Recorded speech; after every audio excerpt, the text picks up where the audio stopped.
can't be free. Everybody wanna judge, say I'm a thug, I'm a player, I'm a simple, why I can't be me? When I walk up in the store, all the Karens get to staring at me. Put my heart in my music, it's still on my sleeve. Everybody been portrayed. So fam, what's the word? It's your boy Spiritual Trey, and it is now episode 98 of the Soulful Thoughts blog. And today, we're gonna be talking about the reason why life might make us start over.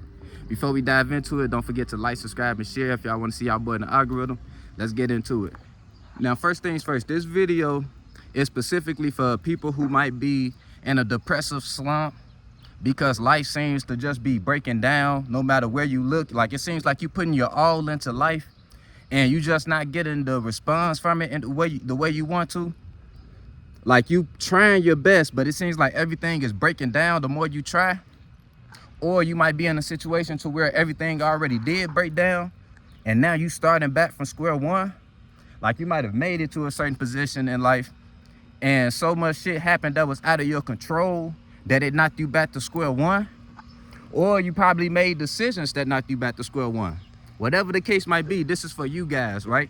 The ones that's in the process of starting over, already had to start over, or it seems like you might have to go that path of starting over, right? This is for you guys. Because I was recently in a situation to where I had to move back in with my pops, right? The reason being, I was at a job that I was unhappy with. I was a campaign manager in a marketing company. At first, it was all good. But, you know, without going too much into detail, the company was ran in a lot of corrupt ways. You feel me? And it was just being ran in a lot of ways that I didn't agree with.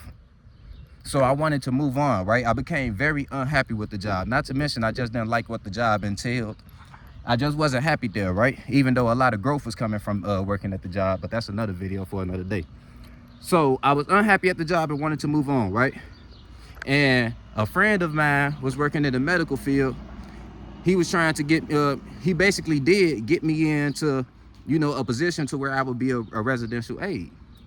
So I'm like, okay, cool. I got this other position. I can go ahead and quit this one. So I quit that other job. Now, long story short, that new position that I thought I had, it got took away from me. I'm not gonna go into detail of why I got took away because it doesn't matter, but it slipped out of my fingers, right? After I had already quit my past job. And I'm not the type to go back to situations I left. You feel me? I feel like once it's over, it's time to move on. You feel me? So I wasn't finna go back to that old position. So from that point, it's like now I'm unemployed, right? The only way I was making money is through DoorDash until my truck breaks down. Life will really come at you fast, won't it?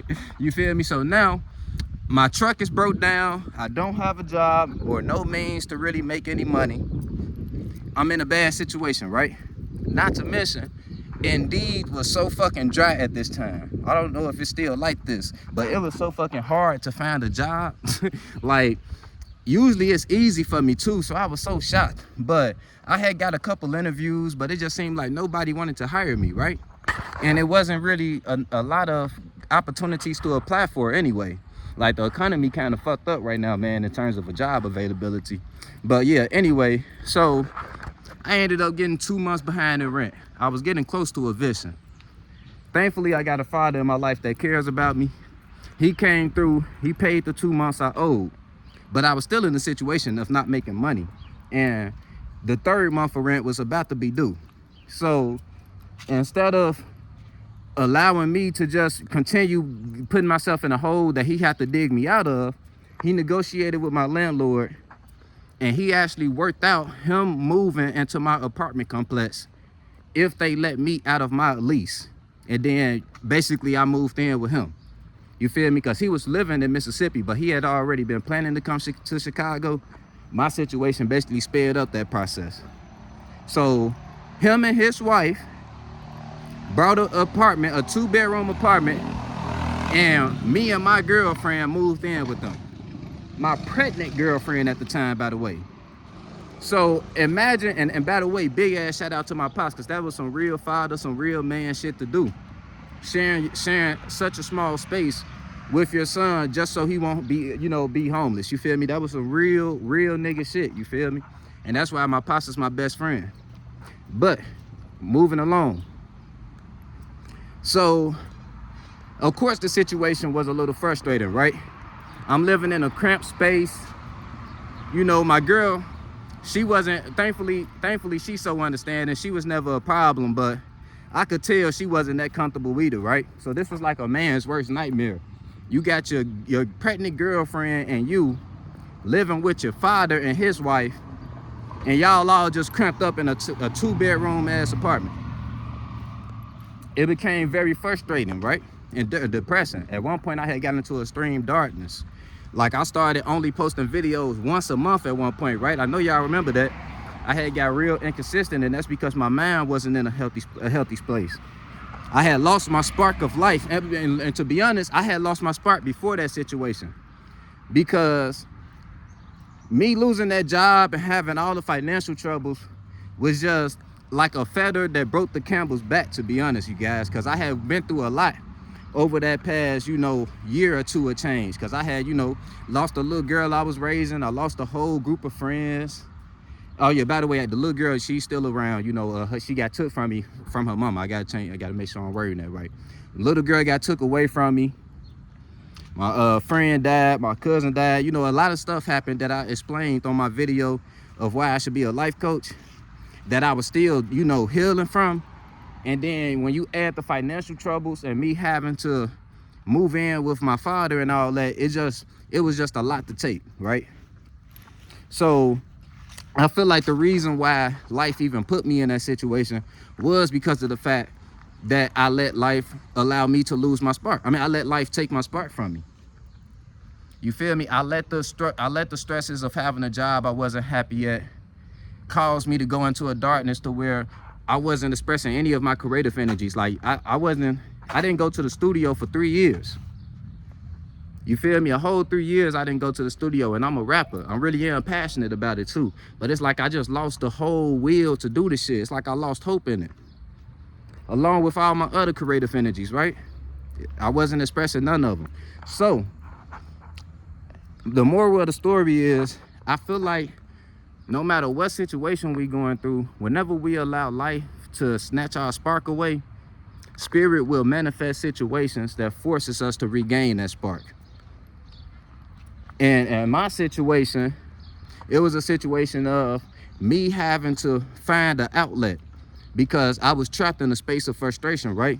And my only outlet was going to make a video, or writing a song, or writing my book.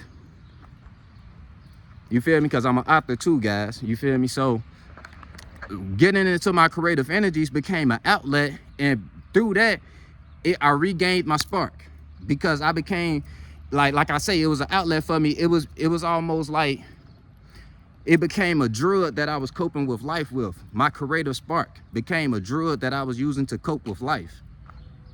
And that's what led me to the space to where I started doing healthy shadow work.